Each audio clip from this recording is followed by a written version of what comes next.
Mamma mia, salut les amis et bienvenue dans cette vidéo numéro 18.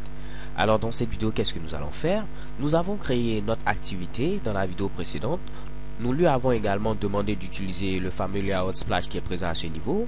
Maintenant, ce que nous devons faire, c'est dire tout simplement que c'est notre fameuse activité splash qui doit s'afficher en premier lieu. Ok? Donc lorsque je lance l'application, par défaut, c'est ce Mitsubishi qui apparaît. Je veux que d'abord ma fameuse activité splash puisse apparaître et après on pourra dire à ce Mitsubishi également de venir ici s'afficher. Ok?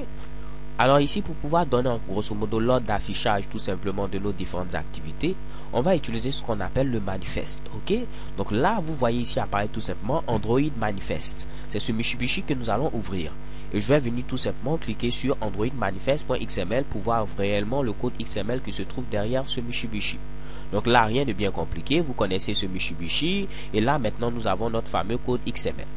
Ce que vous voyez ici apparaître à ce niveau, c'est tout simplement notre fameuse application. Et vous allez voir ici, elle sera composée d'un ensemble d'activités. Pour l'instant, la seule activité qui est présente à ce niveau, c'est First Activity. Et cela est généré de manière automatique lorsque nous avons créé notre projet. Donc nous devons ajouter notre deuxième activité qui est ici l'activité Splash. Donc ce que je dois faire, c'est tout simplement copier ce Mitsubishi et le coller tout juste en bas. Ok, donc là maintenant j'ai deux activités et je vais maintenant renommer ce Mitsubishi qui est ici First Activity. Je vais mettre tout simplement ici Splash comme je l'avais écrit également à ce niveau. Donc vous voyez First Activity, raison pour laquelle on l'a écrit comme ceci. Et si j'ai Splash, je dois également l'écrire comme cela. Ok. Ensuite, vous avez ce qu'on appelle ici un intent filter. Pour l'instant, les gars, on ne va pas s'intéresser à ce Mitsubishi. Considérez tout simplement que ici, ce sont quelques petits Mitsubishi qu'on a mis ici pour pouvoir harmoniser notre application. Par la suite, vous allez comprendre ce à quoi cela va servir. Mais nous allons changer quelque chose. C'est ici Launcher. Vous avez Launcher. Launcher veut dire tout simplement que c'est la première activité qui doit être lancée. Ok? Donc là, on va avoir un petit problème parce que nous avons ici nos deux activités qui sont tout simplement à Launcher. Ok, donc vu que moi je veux que c'est l'activité Splash qui puisse se lancer en premier lieu, je vais laisser ce Mitsubishi à Launcher. Et pour dire maintenant à ma seconde activité ici, First Activity, reste tranquille, ne fais rien tant que je ne t'ai pas appelé, on va mettre cette fois-ci Default. Ok, donc l'activité qui doit se lancer en premier, on va mettre ici la catégorie à Launcher. Pour les autres activités, on va mettre tout simplement ici Default. Pour dire les gars, restez calmes, tant qu'on ne vous a pas appelé, ne venez pas. Ok. Deuxième des choses, nous devons modifier tout simplement ici Action. Ok, donc ici vous voyez c'est Android Intent Action.main.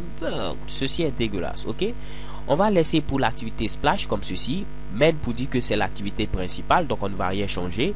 Mais pour ce qui concerne tout simplement ici notre seconde activité First Activity, puisque ce n'est pas l'activité principale, au niveau de Android Name, on va mettre quoi? On va mettre d'abord notre package, c'est ici sn.teacher du net comme ceci, .honoré. Ok, ensuite je vais mettre maintenant le nom de notre classe qui est présente à ce niveau, mais cette fois-ci avec tous les caractères en majuscules. Donc je vais écrire cette fois-ci First Activity comme ceci. Ok, donc vous voyez ici sn.teacherdunet.honoré, c'est mon package, et je mets ici point et je mets le nom de ma classe cette fois-ci avec tous les caractères en majuscules, ce qui fait que First Activity devient maintenant First Activity comme ceci. Ok, donc je vais enregistrer ce Mitsubishi et on va tester maintenant notre application et voir si par défaut c'est cette activité Splash qui va se lancer en premier lieu. Donc pour ce faire, je viens à ce niveau, je fais un clic droit, je fais ensuite Run As et je choisis tout simplement Android Application. Je vais ouvrir tout simplement mon émulateur, je dis il faut choisir tout simplement ce fameux émulateur et on va voir ici si c'est ce Mitsubishi qui va apparaître. Abracadabra. Alors les gars, bingo, c'est notre fameuse activité Splash qui apparaît à ce niveau. Vous voyez ici plusieurs compagnies. Alors félicitations, mamma mia, nous venons ici de mettre notre Splash. Il va nous falloir maintenant faire en sorte que après avoir affiché ce Mitsubishi, qu'il appelle directement notre fameuse activité pour les coureurs de jupons. Et nous allons gérer cela à partir de la vidéo suivante. So thank you guys for watching, don't forget to subscribe and have a nice day. XOXO.